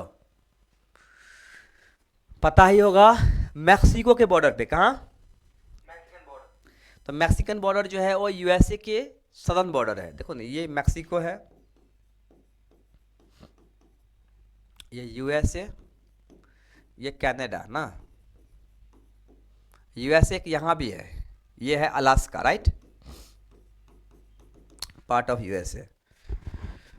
तो देखो ये बॉर्डर पे, क्योंकि इस बॉर्डर से जो है बहुत ज़्यादा इनकर्सन होता था, मतलब इलीगल माइग्रेंट्स जो है ना, माइग्रेशन इधर से बहुत ज़्यादा होता था। ओके। स्पेशली जो है बहुत सारे इंडियंस को भी निकाला है, सुने होंगे आप लोग न्यूज़ में, नहीं, यस सर। बहुत सारे हाँ, बहुत सारे लोगों को जो है ना, यहाँ पे पनामा है, पता है ना आपको, नाम सुने होंगे, इस्थमस ऑफ पनामा, यहाँ पे जा के छोड़ देते थे और ये लोग मेक्सिको के होते हुए जो है यूएसए तक पहुँच जाते थे। तो इस बॉर्डर को जो है ना क्या कर दिया है, नेशनल इमरजेंसी डिक्लेयर कर दिया है।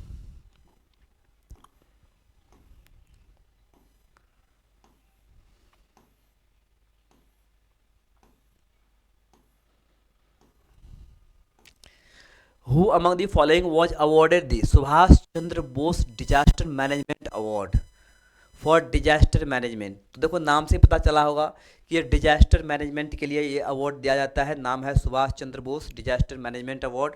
और ये इस बार कौन से कंपनी को या ऑर्गेनाइजेशन को मिला है, तो ये ऑर्गेनाइजेशन का नाम है इनक्वाइस। इनक्वाइस का full form Indian national centre for ocean information service. ये जो ऑर्गेनाइजेशन है इसको मिला है, बहुत इंपॉर्टेंट है, ऐसे क्वेश्चन एग्जाम में पूछता है, याद रखिएगा। तो Subhash Chandra Bose disaster management award जो इस बार का दिया है वो इनक्वाइस को दिया है। ओके, ठीक है।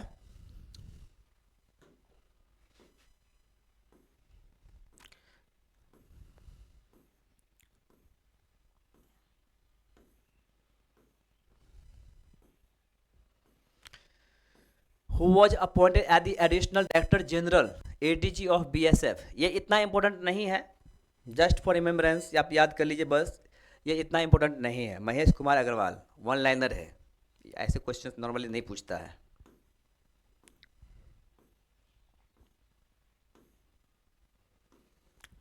Recently, Sarla Aviation launched the prototype of India's first air taxi. By when does it aim to launch the electric flying taxi? देखो इलेक्ट्रिक फ्लाइंग टैक्सी आपको नाम सुने होंगे, कौन सा स्टेट, सॉरी कौन सा कंट्री है जहाँ पे electric flying taxi already launch हो चुका है, तो आपको पता होगा यूएई, क्या। और इंडिया में लॉन्च होने वाला है कब से, 2028 से।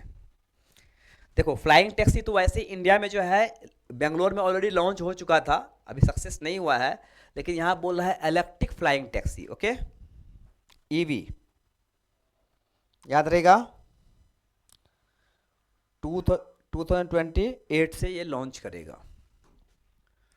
सरला एविएशन एक कंपनी का नाम है, सरला एविएशन, तो वो लॉन्च करने वाले हैं।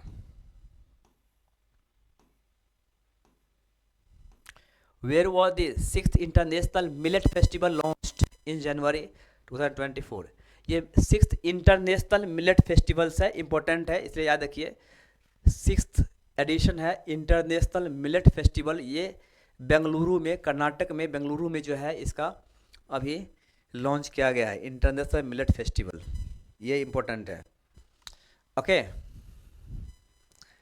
International millet festival.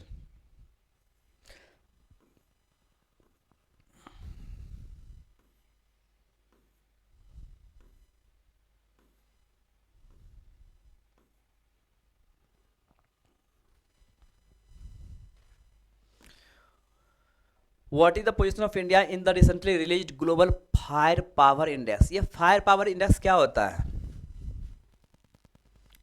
Fire power index means in short आप बोल सकते हो मिलिट्री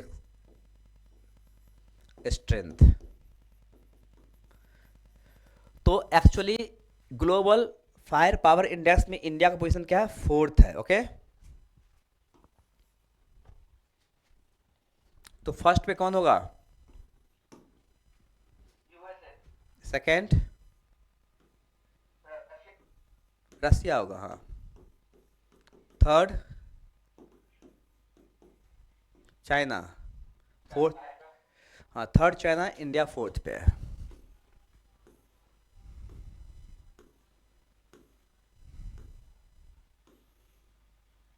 फर्स्ट पे यूएसए, सेकंड पे Russia, third China and 4th India.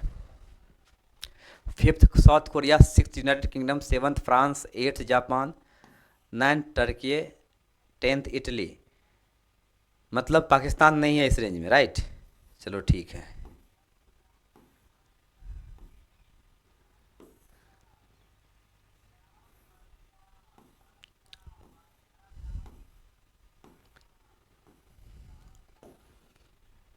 ये तो पता ही होगा आप लोग को कि ये कौन से नंबर का रिपब्लिक डे था हम लोग का? 26 रिपब्लिक, 26 नहीं होगा, एक गलत कर दिया है।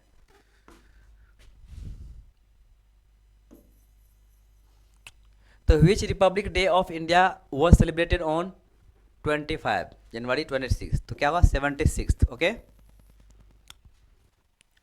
76th republic day. अच्छा, इसमें जो चीफ गेस्ट किनको बुलाया था? Chief guest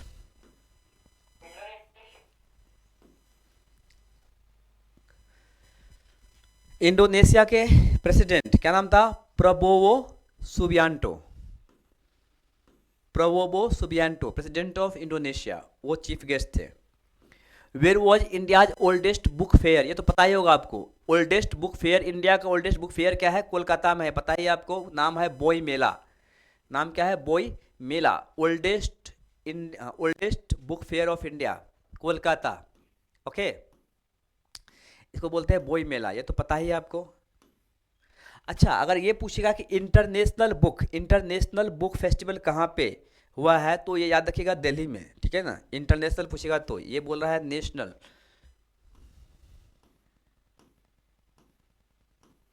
Where did Reliance Industry recently announced to build the world's largest data center? The world largest, ये याद रखिए, इंपॉर्टेंट हो जाएगा। रिलायंस जो है ना वर्ल्ड का लार्जेस्ट डेटा सेंटर बनाने वाले हैं। वो भी कहाँ पे? तो गुजरात में ही, जामनगर गुजरात में world's largest data centre. Who will make it? Reliance. Okay, Reliance industry जो है इसको बनाएगा। डेटा सेंटर आपको पता ही होगा क्या होता है डेटा सेंटर, राइट ना? जो डेटा है, स्पेशली इसमें बड़े बड़े जो है डेटाबेस काम करता है, जैसे बिग डेटा वगैरह। ओके, आई बात समझ में? टेराबाइट, पेटाबाइट जो है, इस सब के डेटा जो है इसमें क्या होगा? रिजर्व होगा, स्टोर होगा। ओके, ठीक है। Yes, sir. चलिए,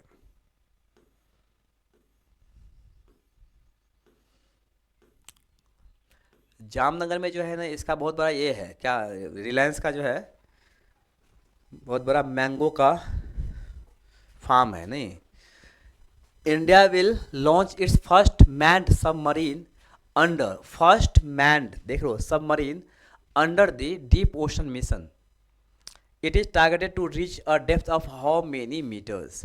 तो देखो ये जो है ये प्रोग्राम, ये जो मिशन है डीप ओशन मिशन, वो बहुत पुराना हमारा मिशन है इंडिया का।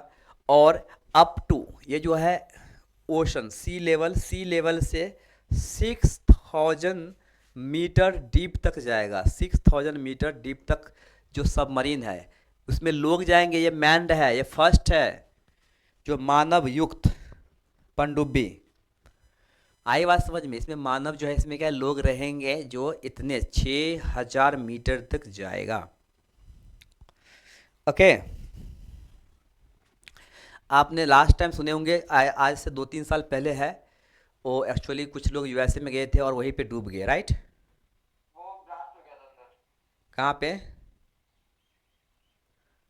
इसका नाम था, क्या नाम था, एक मिनट, टाइटेनिक कुछ नाम था, ऐसा ही कुछ। हाँ सर, टाइटैनिक देखने के लिए गए थे जो, हाँ हाँ, वो टाइटैनिक देखने गए थे, देखने का, हाँ वो तो वापस नहीं आ पाए थे, वो अंदर ही डूब गए, दो गए थे दो। पता है ये क्यों डूबता है? चलिए अब इस पे आ गया था, साइंस का टॉपिक आ गया। प्रेशर, एटमॉस्फेरिक प्रेशर बहुत ज्यादा होता है। हाइड्रो, हाँ इसको बोलते हैं hydrostatic pressure, this is called hydrostatic pressure ना।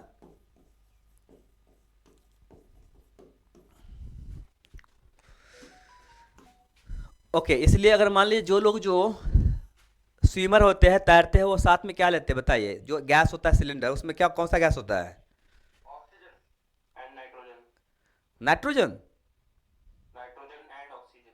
Nitrogen and helium, sorry oxygen and helium. अच्छा, हीलियम होता है, ओके। हीलियम हल्की होती है ना। हाँ हीलियम हल्की होती है, इसीलिए तो लेते हैं उसको।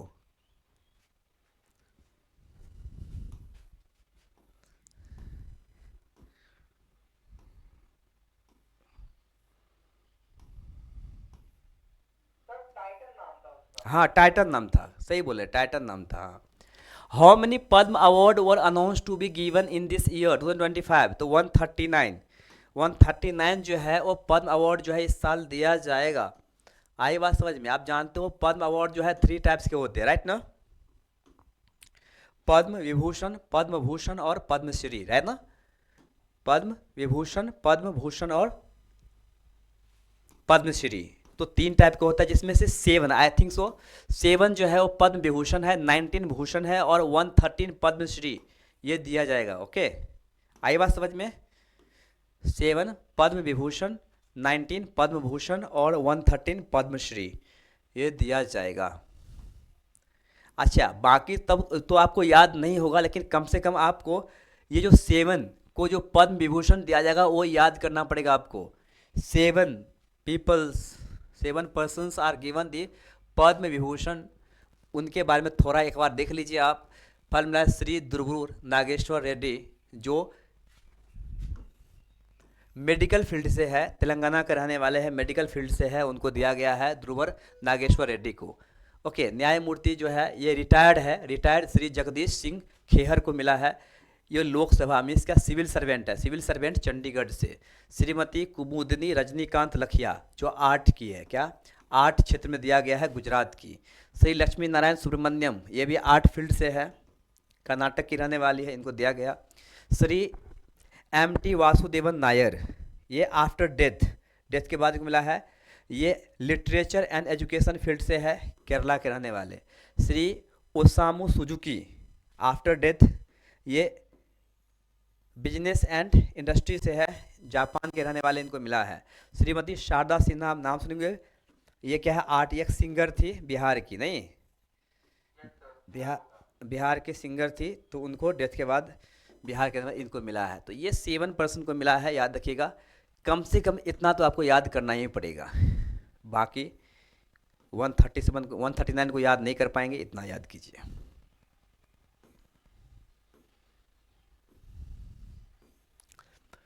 Which state top the NITI Aayog financial health index?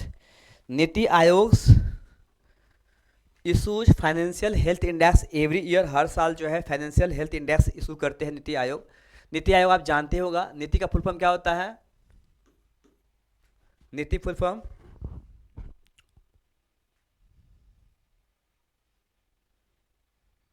नहीं पता?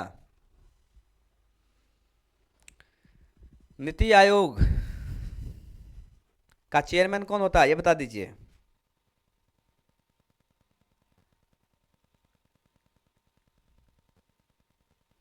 प्रधानमंत्री।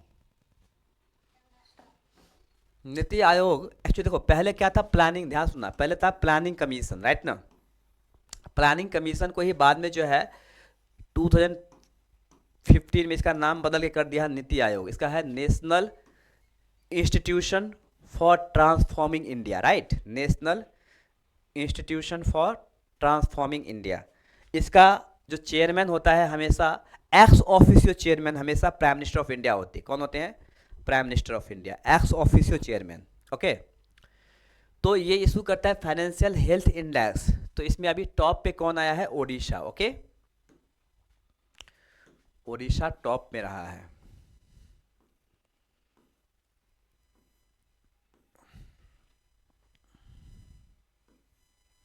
Second Chhattisgarh, third Goa.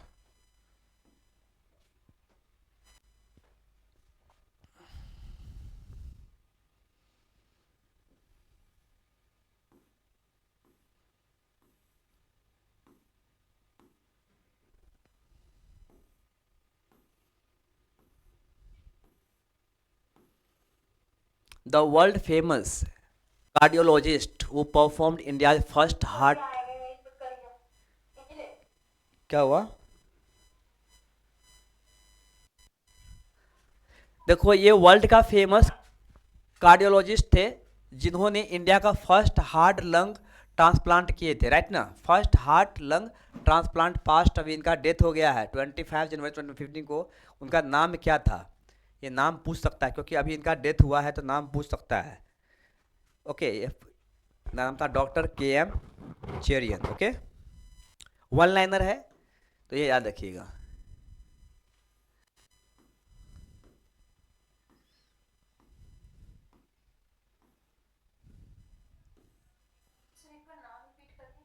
KM Cherian, KM Cherian, CHERIAN।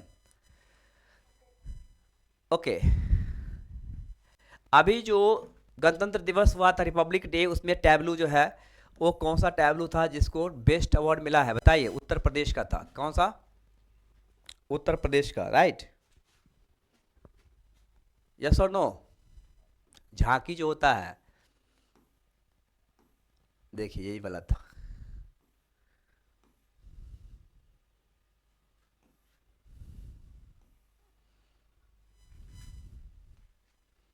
Mahakumbh वाला था ये। उत्तर प्रदेश झांकी की थी, महाकुंभ की थी, इसलिए इसको मिला था।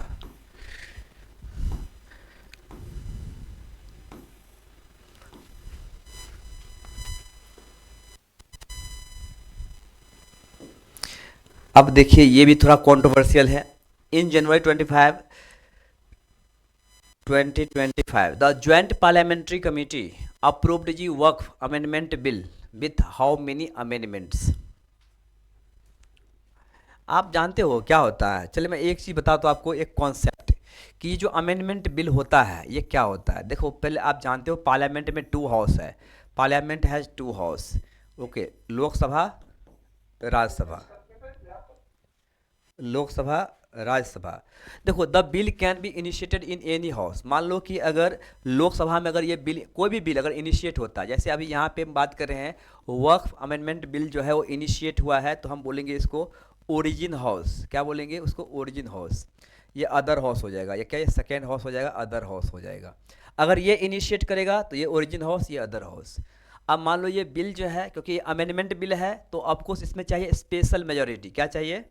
ध्यान सुनना, स्पेशल मेजोरिटी मतलब क्या? 2/3 of the present and voting. जितने मेंबर्स उस हाउस में प्रेजेंट है या वोट कर रहे हैं उसके 2/3, मोर देन 2/3 वोट होना चाहिए। ओके, समझ रहे हैं?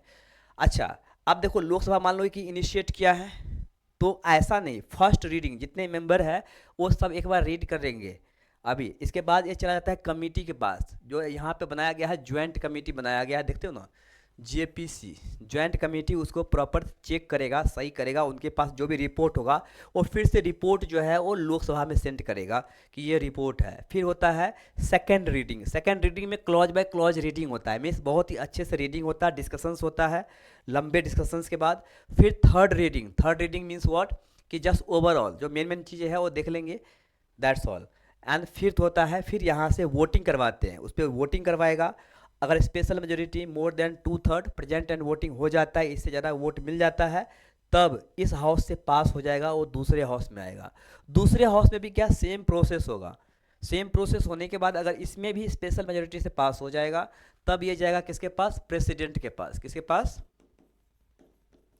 प्रेसिडेंट के पास। और प्रेसिडेंट जो है उस पर सिग्नेचर करेगा, साइन करेगा, मीन्स अपना असेंटमेंट देगा, तब जो है वो बिल एक्ट बनेगा। आई बात समझ में? ओके, तो वही बोल रहा है कि ये जो कमेटी, ये जो ज्वाइंट पार्लियामेंट्री कमेटी है, उसमें मेंबर्स कितना होता है? तो JPC जहाँ भी होता है उसमें 21 मेंबर्स होते हैं। याद रखिए कितने मेंबर्स होते हैं? 21 मेंबर्स होते हैं, जिसमें से 14 मेंबर्स लोकसभा का होता है और 7 मेंबर्स राज्यसभा का होता है। तो इसमें से 21 मेंबर्स में कितने मेंबर्स ने इसके फेवर में वोट किया है? तो 14 मेंबर्स ने। ओके, ठीक है, यस सर। चलिए, इसलिए नाम पड़ता है ज्वाइंट पार्लियामेंट्री कमेटी।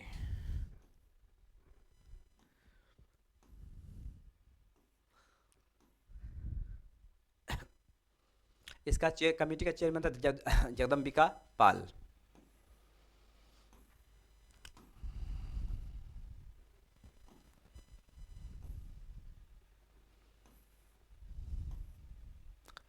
ये एक बार आप रीड कर लेना, क्योंकि टाइम नहीं, इसलिए मैं नहीं बता रहा हूँ। ये रीड करने वाली बातें हैं, क्यों किया गया, क्या कारण है, इसमें सब दिया हुआ है। ओके, तो मैं आपको सेंड कर दूंगा, एक बार पढ़ लीजिएगा।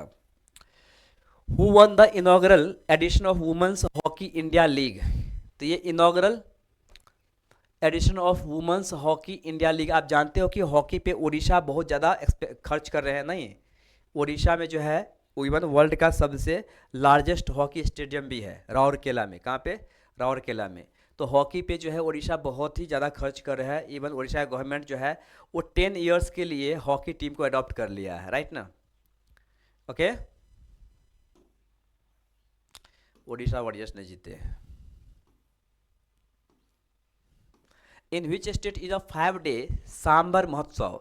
Sambar is a kind of stag, एक तरह का क्या है, ये मृग है, स्टैग है। नहीं, कहाँ पे आता है ये सांबर? पता है ना आपको? सांबर स्टैग कहाँ पे है? राजस्थान में। कहाँ पे? एक मिनट, सॉरी, मैं गलत कर रहा हूँ। ये सांबर लेक की बात करें क्या? सांबर, ओके, ये लेक है, सॉरी। सांबर लेक कहाँ पे है बताइए? राजस्थान में। अरे आवाज आ रही है ना? Sambhar is the saltiest lake in India. Bharat का सबसे नमकीन वाला जो लेक है, झील है, वो कौन सा है? सांबर लेक है, जो राजस्थान में आते हैं, एक्चुअली रेगिस्तान में। कहाँ? जैसलमेर। और जो ये जो सांबर लेक है वो इनलैंड लेक है ना? क्या है? हाँ, इनलैंड सेलाइन लेक। ये जो लेक है ये इनलैंड सलाइन लेक है, मतलब ये चारों तरफ से लैंडलॉक्ड है। हाँ, इनलैंड सेलाइन लेक है, द मोस्ट सेलाइन लेक आप बोल सकते हो, इंडिया का सबसे नमकीन पानी वाला लेक। इवन इस लेक से भी सॉल्ट प्रोड्यूस होता है। ओके,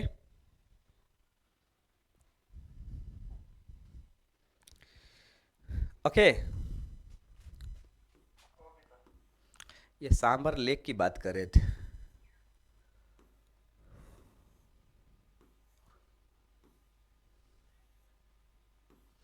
और इवन सांबर लेक जो है वो इंडिया का सॉल्टिएस्ट तो है ही, लेकिन राजस्थान का लार्जेस्ट भी है। Largest lake of Rajasthan Sambhar lake ही है। ओके, ये भी याद रखिए।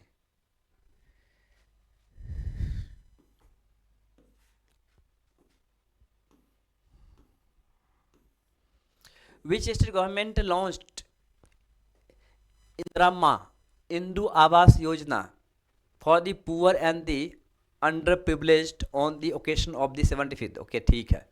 तो ये क्या है? ये आवास योजना है जो तेलंगाना ने लॉन्च किया है, इंदिरा इंदू आवास योजना। जैसे प्रधानमंत्री आवास योजना या इसके पहले इंदिरा आवास योजना है, वैसे ही ये भी एक आवास योजना है जो अनडिप्राइव्ड लोग है, मतलब डिप्राइव्ड लोग है, पुअर लोग है, उनके लिए इस तरह की योजना लाया गया है।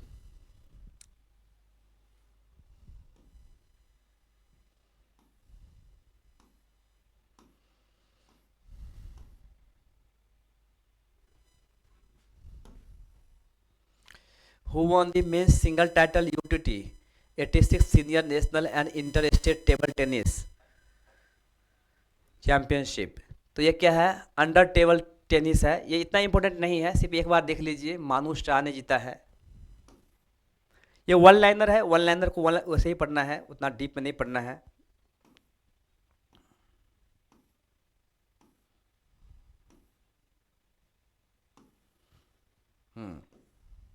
ये तो रिपीटेड है ना? आई थिंक ये क्वेश्चन रिपीट हो गया है। अभी हुआ था, उत्तर प्रदेश को मिला था, थीम था वही बताया था आपको, महाकुंभ वाला। Correct.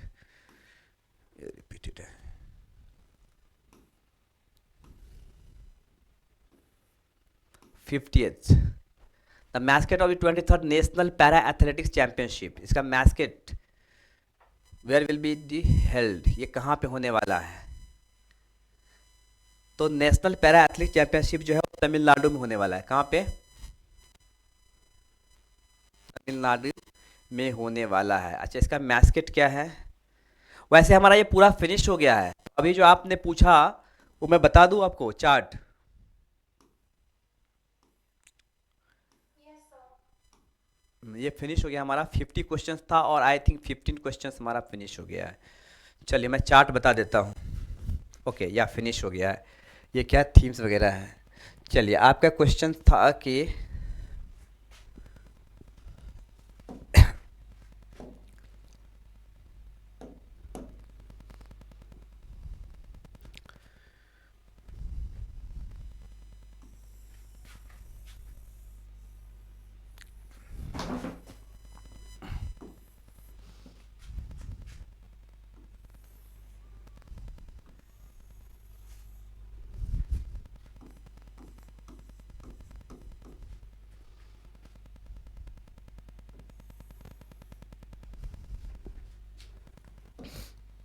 So one more thing. Yeah. Maybe so 22nd को of this month okay air force का एफकैट का पेपर है. Okay Any specific topics you would suggest कि ये मैं पढ़ के ही जाऊँ, मतलब इसमें कोई दो राय ही नहीं है, पढ़ के जाना ही जाना है. डिफेंस एक्सरसाइजेज आई नो कि वो मुझे पढ़नी है, पर उसके अलावा if you have any suggestions sir मैं वो करके चली जाऊँगी स्पेसिफिकली. कब है एग्जाम आपका? तो 22nd को, एक हफ्ते बाद. 22 को है। ओके, एक काम करेंगे, मैं आपको नंबर दे रहा हूँ, ठीक है? मैं उस पर टॉपिक आपको सेंड कर दूंगा, आप हाई करके दे देना, मैं उसको टॉपिक सेंड कर दूंगा और कुछ नोट्स होगा मैं सेंड कर दूंगा, ठीक है? Okay sir. 7021516539 मैं आपको बता दूंगा उसमें।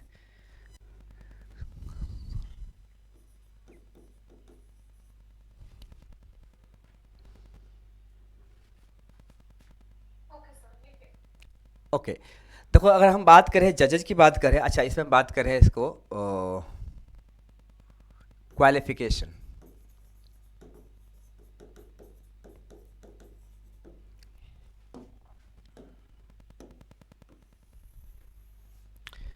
तो CJI chief justice of India, it is also called chief justice of supreme court, right ना? इसमें कंसल्टेशन कमेटी की जरूरत नहीं होती है, इसको हम बोलते हैं जो ये मेथड है कंसोर्डियम मेथड बोलते हैं इसको। तो इसमें होता है रिकमेंडेशन ऑफ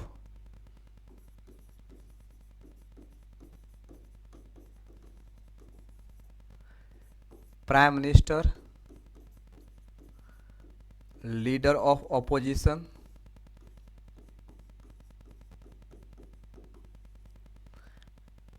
एंड कोई भी एक जज, सुप्रीम कोर्ट जज।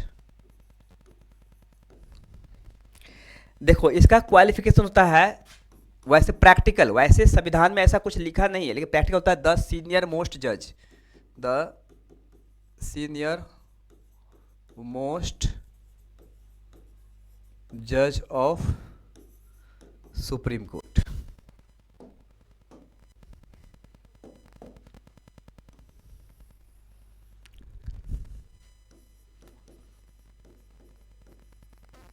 अदर जजेस ऑफ सुप्रीम कोर्ट। तो इसमें कंसल्ट करते हैं CJI के साथ, CJI। ओके, क्वालिफिकेशन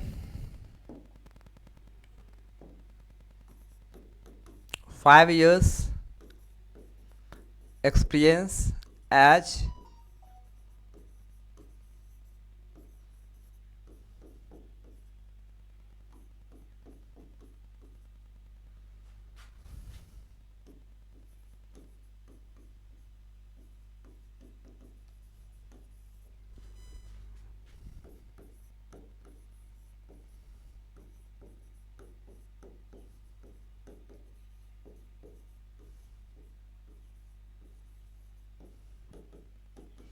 देखो यहाँ पे मैं बोला हूँ कि high court and high courts successively, अगर वन हाई कोर्ट में है तो 5 साल तक अगर लगातार वो जज है, या अगर एक से ज़्यादा हाई कोर्ट्स में है, जैसे मान लो कि बॉम्बे हाई कोर्ट में 2 इयर्स, इसके बाद मान लो दिल्ली हाई कोर्ट में 3 इयर्स, अगर कंटिन्यूसली है तब भी वो एलिजिबल है।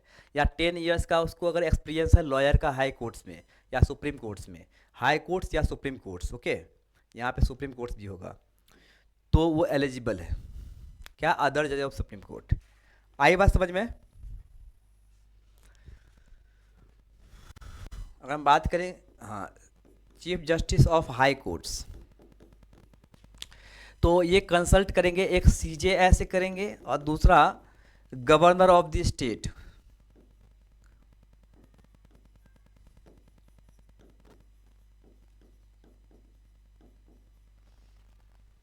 ये सबको अपॉइंट कौन करने वाले हैं? प्रेसिडेंट ही करने वाले हैं, तो पता है आपको, लेकिन कंसल्ट इससे करेंगे सीजेआई और an governor of the state. It is not mandatory, ये मैंडेटरी नहीं है। द प्रेसिडेंट जो है इनके एडवाइसेस को एक्सेप्ट कर भी सकता है और नहीं भी कर सकता है, सिर्फ कंसल्ट करते हो, ओके।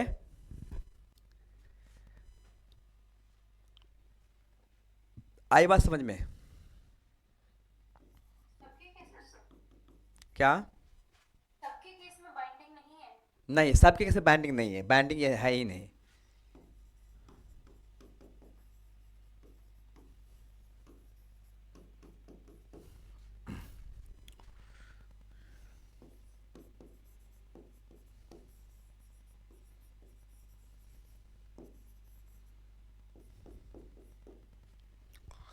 आप देखो कंसल्ट करेंगे किस किस से करेंगे, ये एक तो करेंगे सीजेआई से कर सकते हैं, गवर्नर ऑफ द स्टेट से भी कर सकते हैं, and chief justice of the high court से भी कर सकते हैं। यहाँ पे 3 लोगों से कर सकते हैं, ओके।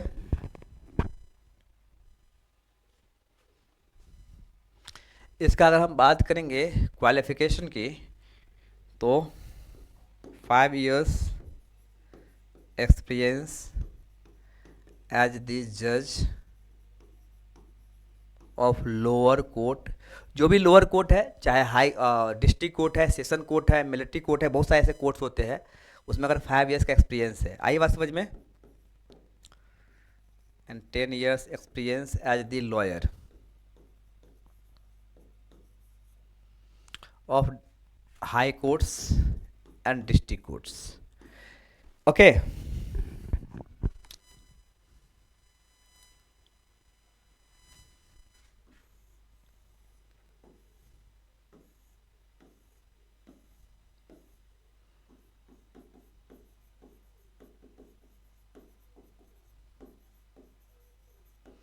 इसका जो मैक्सिमम एज है वो होता है 65 इयर्स,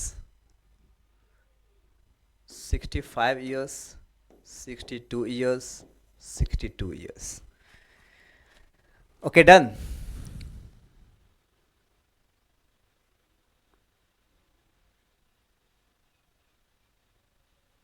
यस सर। ओके, इस पे आप एक पिंग कर देना, मैं आपको बता दूंगा कि क्या क्या पढ़ के जाना है, okay. Yes sir, thank you sir. Yeah sure, चलिए, thank you very much, thank you sir. Thank you, thank you, Bye. Thank you, sir. Have a nice day all of you, You too, sir. Bye. Thank you bye sir. Bye.